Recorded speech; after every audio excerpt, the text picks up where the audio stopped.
السلام عليكم ورحمة الله وبركاته، ازيكم يا حلوين؟ عاملين ايه؟ ايه رأيكم في الجبنة اللي بتموت والساندوتش التحفة ده؟ ايه رأيكم؟ تعالوا نعمل وصفتنا. معايا جبنة تركي او جبنة رومي، ومعايا بسطرمة، ومعايا جبنة مثلث، وجبنة موتزاريلا، ومعايا بقى العيش الفينو زي ما انتم شايفين كده. مش هفتحه من الجنبين، انا هفتحه من الوش كده زي ما انتم شايفين. وهحط بقى الجبنة التركي بتاعتنا، احنا في اسكندرية بنقول عليه جبنة تركي.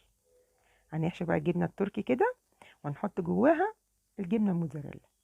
عندك بقى حشوات اي حاجه، ممكن جبنات، اي نوع تاني جبنه. ممكن شاورما فراخ او لحمه، او حته صدر فرخه كده مثلا باقي عندك، ممكن تحمريه كده وتحطيه.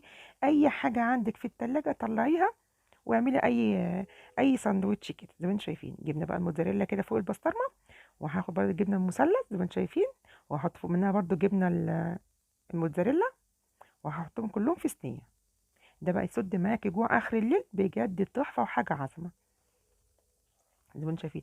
ولا اي حاجه كده، ولا ندهنها ولا اي حاجه، زي ما هي. نحطها بقى فين؟ تحت الشوايه. بص بقى لما تتحمص كده، يا سيدي يا سيدي على الجمال والحلاوه. بص التحفه، ومقرمش بقى يا جماعه بطريقه بجد تحفه.